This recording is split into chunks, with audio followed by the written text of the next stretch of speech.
Tasty and easy breakfast చేసుకోవాలనుకుంటున్నారా? అయితే ఈ వీడియో మీకోసమే. ఇదే ఎగ్ ఫ్రైడ్ షేమియా. దీనికోసం వాటర్ బాయిల్ చేసుకొని కొంచెం సాల్ట్, కొంచెం ఆయిల్ వేసుకొని షేమియాని మంచిగా బాయిల్ చేసుకోవాలి. ఇది బాయిల్ అయిన తర్వాత ఒక స్ట్రైనర్లోకి స్ట్రెయిన్ చేసి పక్కన పెట్టి, ఇప్పుడు ఇంకో పాన్ పెట్టుకొని ఆయిల్ పోసుకొని బీట్ చేసిన ఎగ్స్ వేసుకొని కొంచెం పెద్ద పెద్ద పీసెస్ లాగా బ్రేక్ చేసుకొని ఫ్రై చేసుకోండి.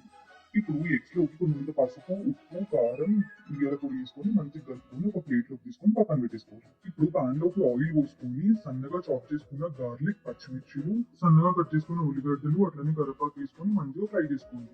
మంచిగా ఫ్రై అయిన తర్వాత కొంచెం పసుపు వేసుకొని కలుపుకొని ముందుగా సాటే చేసుకున్న ఎగ్స్ ని కూడా అందులో వేసేసుకోండి. ఇప్పుడు ఇందులోకి టేస్ట్ కి తగ్గట్టు సాల్ట్, అట్లనే మిరియాల పొడి వేసుకొని మొత్తం కలిపేసుకున్న తర్వాత మనం ముందుగా బాయిల్ చేసి పెట్టుకున్న సేమియాని కూడా ఇందులోకి వేసుకోవాలి. స్టవ్ హై ఫ్లేమ్ లో పెట్టుకొని ఈ సేమియా మొత్తం ఎగ్స్ కి కలిసేటట్టు మంచిగా కలుపుకోవాలి. ఇప్పుడు కొత్తిమీర చల్లేసుకొని స్టవ్ ఆఫ్ చేసుకొని వేడి వేడిగా సర్వ్ చేసుకొని తింటే చాలా టేస్టీగా ఉంటుంది. అంతే, simple and tasty fried egg సేమియా రెడీ. అంతే, ఇక ప్లేట్ లోకి మంచిగా హాట్ గా సర్వ్ చేసుకుని తింటే చాలా టేస్టీ ఉంటుంది. పిల్లల నుంచి పెద్దల వరకు అందరూ తినచ్చు దీన్ని. నచ్చిందా? అయితే సబ్స్క్రైబ్ చేసుకోరు కదా.